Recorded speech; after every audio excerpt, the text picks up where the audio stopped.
आठवां प्रश्न है 15 का क्यूब ज्ञात करना है, यानी 15 का घनफल ज्ञात करना है। तो सबसे पहले आपको इसमें संख्या क्या है, तो यहाँ पे लिखेंगे संख्या। किस संख्या का घनफल ज्ञात करना है? 15 का। तो यहाँ संख्या हो गई आपकी 15, और 15 का आधार या उपाधार के नज़दीक है, तो ये आधार 10 के नज़दीक है, तो इसका आधार 10 हो गया, इसमें उपाधार नहीं है। अब इसका विचलन ज्ञात करना है, तो विचलन आपको बता रखा है कि संख्या माइनस आधार। संख्या आपकी 15 है, इसमें से आधार को माइनस किया, उपाधार नहीं है, उपाधार होता तो उपाधार को माइनस करते, तो ये विचलन आ गया आपका प्लस का 5। अब चूंकि यहाँ पे उपाधार नहीं है, ये संख्या आधार के नज़दीक है, तो आपको इन दोनों विधियों में से आधार विधि लगानी है, ऊपर वाली। तो विधि क्या है देखिए, ये सूत्र लिखना है आपको। इस सूत्र के अंत में लिखा हुआ है पहले भाग में विचलन का घन, फिर दूसरे भाग में ये, इसको याद रखने के लिए ऐसे समझे कि ये 3 आगे आ जाएगा, तो विचलन की घात अब कितनी रह जाएगी? 2। फिर उससे अगले भाग में यहाँ पे तीसरे भाग में, अब यहाँ विचलन की घात 2 तक आ गए, तो ये फिर 2 आगे आ जाएगा और विचलन की घात रह जाएगी 1, यानी विचलन की घात 1 तक चलना है। अब फिर प्लस यहाँ पे कर देंगे, जो संख्या है वो संख्या, ये पूरा आपका इस तीसरे भाग में आ जाएगा इस प्रकार से। तो ये इस संख्या का घनफल निकल जाएगा। तो ये सूत्र अपन को लगाना है, तो यहाँ लिखना है सूत्र से, आधार सूत्र से। अब इसमें मान रखने, घनफल किस संख्या का ज्ञात करना है? 15 का, तो यहाँ 15 का क्यूब लिखेंगे, इधर मान रखेंगे इसमें। यहाँ देखिए विचलन कितना है? 5 है, तो ये विचलन का क्यूब, फिर विचलन का वर्ग गुणा 3 दूसरे भाग में, तो विचलन का वर्ग गुणा 3 ये दूसरे भाग में आ गया। अब तीसरा भाग शुरू हो गया यहाँ से, तीसरे भाग में विचलन गुणा 2, तो विचलन अपना 5 है, तो 5 गुणा 2, फिर प्लस संख्या, तो संख्या है अपनी यहाँ पे 15, ये तीसरे भाग में आ गए। 5 का क्यूब करो, 5 को 3 बार गुणा करो, तो ये हो गया 125। इनको गुणा करो, 5 का वर्ग यानी 5 को 5 से गुणा करो, फिर उसको 3 से गुणा करो, तो ये हो गया 75। फिर यहाँ पे 5 को 2 से गुणा करेंगे, 10 आएगा, 10 में 15 जोड़ेंगे, तो ये 25 आ जाएगा। इस प्रकार से ये आपका तीनों भागों में निकाल लिया। अब देखिए यहाँ पे, अब यहाँ पर आधार है इसका 10, आधार 10 है, तो आपको हर भाग में एक एक अंक लेना है। यानी इसको इस प्रकार से समझिए कि यहाँ पे 1 अंक रखना है, इसमें भी 1 अंक रखना है, बाकी के हासिल में देना है।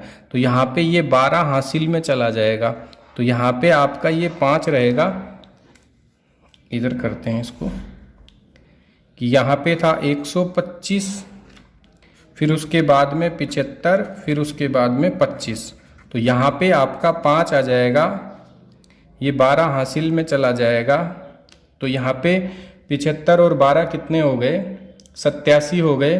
तो 87 में भी आपका 7 यहाँ रहेगा और 8 आगे हासिल में चला जाएगा, 25 में जोड़ देंगे, तो 25 और 8 आपका हो जाएगा 33। ये इस प्रकार से करना है। यानी आधार में जितने अंक हैं आपको उतने ही अंक रखने हैं। आधार में जितने शून्य हैं, इसका आधार था 10, 1 शून्य है, तो आपको 1 अंक इसमें रखना है, 1 अंक इसमें रखना है, और बाकी के अंक यहाँ आ जाएंगे। तो यहाँ 125 का 5 रख लेंगे, 12 हासिल में आ जाएगा, इसमें जोड़ देंगे, तो 75 में 12 जोड़ेंगे तो 87 हो जाएगा। फिर इस 87 का आपको 7 एक ही अंक रखना है, 7, और 8 को हासिल में जोड़ देना है 25 में, तो ये 33 हो जाएगा। इस प्रकार से इसका घन आ गया ये। अब अगला प्रश्न है प्रश्न संख्या 9,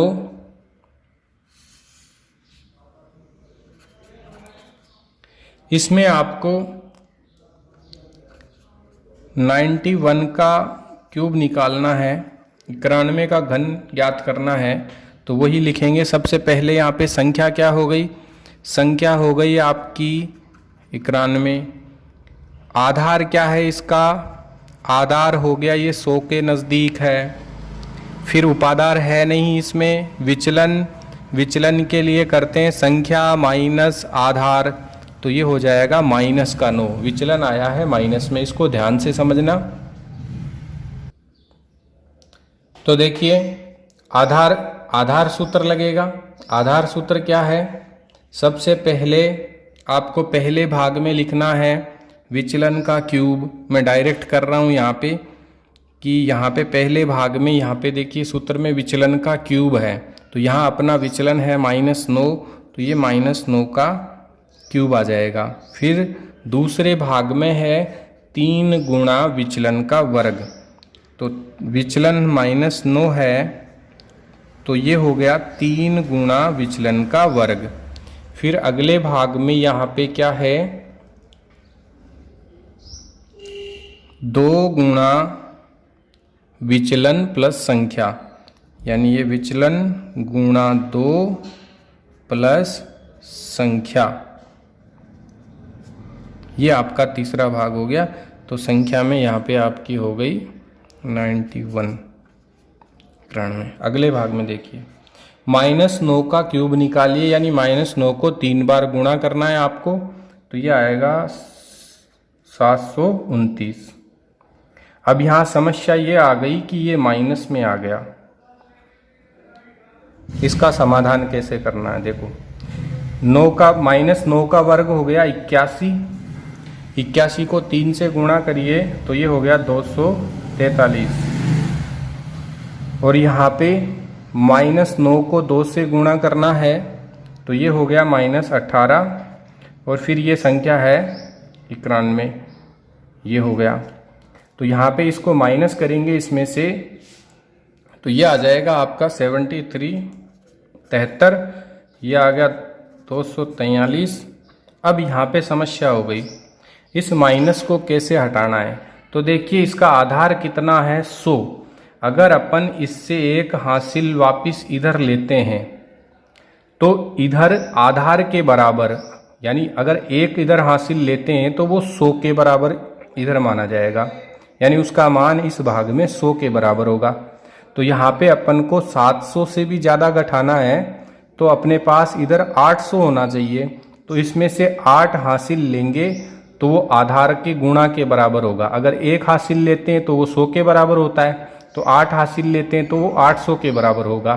तो इस भाग में वो 800 के बराबर होगा, तो यहाँ से 8 हासिल ले लेंगे, तो इसमें से 8 कम कर देंगे, तो 243 में से 8 कम करो तो ये हो गया 73, इसमें से 8 कम करेंगे तो ये 35 हो जाएगा, और वो 8 इधर आके इस भाग में उसका मान होगा 800। अब इसको घटा देंगे इसमें से, तो 800 में से 729 घटाओगे तो यहाँ पे इस भाग में 71 बचेंगे आपके। चूंकि इसका आधार 100 है तो आपको 2-2 अंक रखने हैं इधर, तो इसमें ये 2 ही अंक आ रहे हैं, और यहाँ पे इन 2 अंकों को इधर रखेंगे और 2 हासिल में चला जाएगा, उसको इस प्रकार से दिखा देंगे। तो ये आपका उत्तर आ गया 71, फिर यहाँ पे आएगा 35, और ये 2 हासिल में चला जाएगा, 73 में जोड़ देंगे तो ये हो जाएगा 75। ये आपका उत्तर हो गया। ये इस संख्या 91 का घन आ गया। तो ये दोनों प्रश्न आधार विधि से थे। अगला प्रश्न लेते हैं 10वां, प्रश्न संख्या 10 है, वो आपका उपाधार विधि से है। तो संख्या है 32 का क्यूब ज्ञात करना है, यानी घनफल ज्ञात करना है। तो यहाँ पे आपकी संख्या हो जाएगी 32। अब ये इसका आधार तो है 10, और 10 का 3 गुना इसका उपाधार हो जाएगा आपका 30। तो यहाँ पे उपाधार अंक आएगा 10 का 3 गुना 30 आया है उपाधार, तो उपाधार का अंक हो जाएगा 3। और इसका विचलन होता है संख्या माइनस उपाधार। तो संख्या है आपकी 32, उपाधार है 30, तो विचलन हो जाएगा आपका 2। अब चूंकि इसमें उपाधार आ गया तो आपको उपाधार विधि लगानी है। उपाधार विधि क्या है? जो आधार विधि लगाई है उसमें ही आपको ये ध्यान रखना है। जैसे ये यहाँ पे आधार विधि है, तो आधार विधि में आपने क्या किया था, पहले भाग में विचलन की घात 3, फिर दूसरे भाग में 3 आगे आ गया और विचलन की घात 2 रह गई। विचलन की घात 2 रह गई तो तीसरे भाग में 2 गुणा में आ गया और विचलन की घात 1 रह गई और प्लस में संख्या हो गई। तो ये 3 भाग हुए, पहला भाग ये, दूसरा भाग ये और तीसरा भाग में ये पूरा।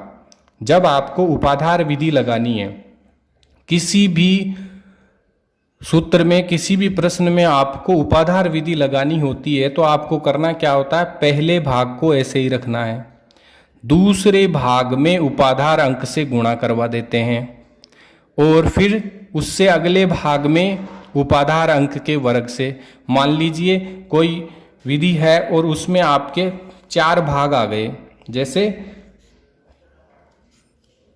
इसमें मान लीजिए 4 भाग हैं, पहला भाग ये हो गया, पहला भाग ये हो गया, दूसरा भाग ये हो गया, तीसरा भाग ये हो गया और चौथा भाग ये हो गया, 4 भाग हैं। तो इसमें आपको अगर उपाधार विधि लगानी है तो पहला भाग ऐसे का ऐसे रखना है, दूसरे भाग में उपाधार अंक से गुणा करवा देना है। जैसे इसमें उपाधार अंक है 3, तो इसमें जैसे कोई भी विधि लगाओगे तो यहाँ इसमें जो भी आएगा उसको 3 से गुणा करना है, फिर अगले भाग में 3 के वर्ग से, फिर उससे अगले भाग में 3 के क्यूब से। तो यहाँ पे अपने पास कितने भाग हो रहे हैं, पहला भाग, दूसरा और तीसरा, ये तीसरे भाग में 3 भाग हैं। तो ये 3 भाग हैं, तो पहले भाग को ऐसे ही रखना है आपको, देखो सेम टू सेम आ रहा है यहाँ ऐसे का ऐसे। दूसरे भाग में जो आएगा उसको उपाधार अंक से गुणा करवाना है। फिर तीसरे भाग में जो आ रहा है, जैसे यहाँ आ रहा है संख्या प्लस 2 गुणा विचलन आ रहा है, तो इसको ऐसे का ऐसे ब्रैकेट में लिख दिया। यहाँ उपाधार अंक से गुणा करवाया था तो यहाँ आपको उपाधार अंक के वर्ग से, यानी पहला भाग ऐसे, दूसरे भाग में उपाधार अंक, फिर उससे आगे उसके वर्ग से, क्यूब से, इस प्रकार से। तो यहाँ अपने पास 3 भाग हैं, तो दूसरे भाग में उपाधार अंक से गुणा करवाना है और तीसरे भाग में उपाधार अंक के वर्ग से। तो चलिए इसको उपाधार विधि द्वारा इसका घनफल ज्ञात करते हैं। तो सूत्र लगाएंगे ये, सबसे पहले विचलन का क्यूब। तो यहाँ पे विचलन है आपका कितना आ रहा है, इसमें 2 आ रहा है, तो ये हो गया 2 का क्यूब। फिर उसके बाद दूसरे भाग में 3 गुणा विचलन का वर्ग, तो ये विचलन का वर्ग गुणा 3 गुणा उपाधार अंक। उपाधार अंक कितना है इसका, 3 है, तो ये हो जाएगा। फिर तीसरे भाग में 2 गुणा विचलन प्लस संख्या है, तो ये हो गया 2 गुणा विचलन प्लस संख्या। संख्या कितनी है आपकी इसमें, 32। और फिर इस पूरे को ब्रैकेट में बंद करके आपको गुणा किससे करवाना है, उपाधार अंक के वर्ग से। यहाँ उपाधार अंक से करवाया है, यहाँ उपाधार अंक के वर्ग से करवाना है। ये हो गया आपका घनफल, और यहाँ पे लिख देनी है आपको 32 का घनफल ज्ञात कर रहे हैं। अब इसको हल कर लेंगे। तो यहाँ पे देखिए लास्ट में 2 का क्यूब, 2 को 3 बार गुणा कीजिए, 8 हो गया। फिर 2 का वर्ग, 2 को 2 से गुणा किया 4, फिर 3 से गुणा करो, फिर 3 से गुणा करो, तो ये 36 आ जाएगा।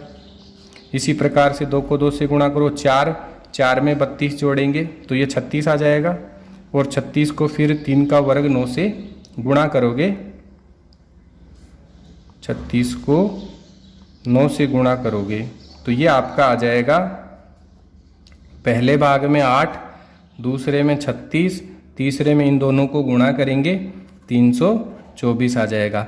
अब इसका आधार चूंकि 10 है तो आपको 10 में एक ही जीरो है, तो आपको एक एक अंक रखना है। इसमें एक अंक 8 आ रहा है, इसमें 2 अंक आ रहे हैं, तो ये हासिल में चला जाएगा, तो यहाँ रहेगा 6 और 3 इसमें जोड़ देंगे तो ये आ जाएगा आपका 327।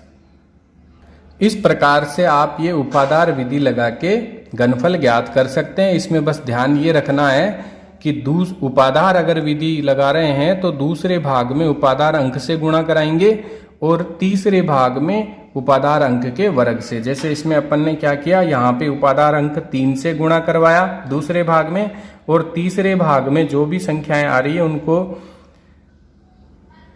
उपाधार अंक के वर्ग से गुणा करवाया। इस प्रकार से आप इसको समझ सकते हो। अगला प्रश्न लेते हैं, लास्ट 11वां प्रश्न। संख्या है 11। 208 का घनफल ज्ञात करना है इसमें। तो सबसे पहले यहाँ पे हो गई आपकी संख्या हो गई 208, इसका आधार हो गया 100, इसका उपाधार भी है क्योंकि ये संख्या 100 गुणा 200 के नज़दीक है, तो उपाधार हो गया इसका 200 और उपाधार अंक आ गया आपका 2। विचलन ज्ञात करते हैं।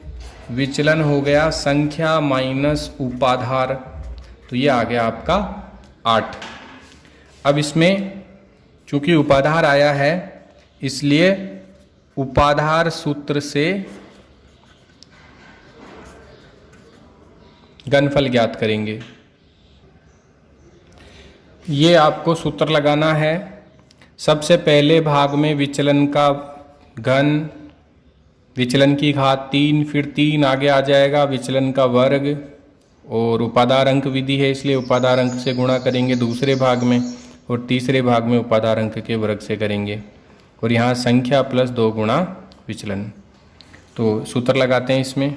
विचलन का क्यूब, विचलन क्या आया था 8 आया है, तो ये हो गया 8 का क्यूब। फिर इस भाग में विचलन का वर्ग 8 का वर्ग आएगा गुणा 3 गुणा उपाधार अंक कितना है 2,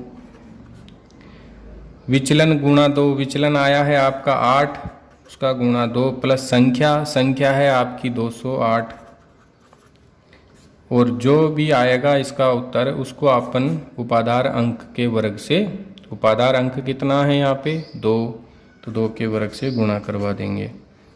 तो अगेन 8 का क्यूब, 8 को 3 बार गुणा करेंगे, या इसमें भी सूत्र लगा के आप क्यूब ज्ञात कर सकते हो। तो ये हो गया 512।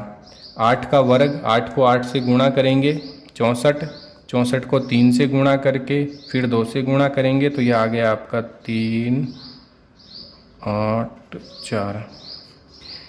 8 को 2 से गुणा करेंगे 16, 16 में 208 को जोड़ेंगे तो ये हो जाएगा आपका 224, और फिर उसको 4 से गुणा कर दो। तो यहाँ पे ये गुणा करोगे तो ये आएगा 800 416,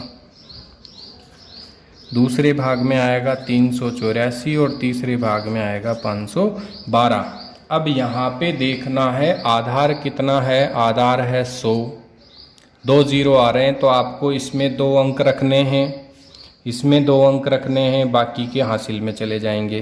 तो यहाँ पे 12 रहेगा, 5 हासिल में जाएगा, यहाँ पे 84 रहेगा, 3 हासिल में जाएगा, और आगे जो भी अंक बचेंगे वो ऐसे कैसे आ जाएंगे।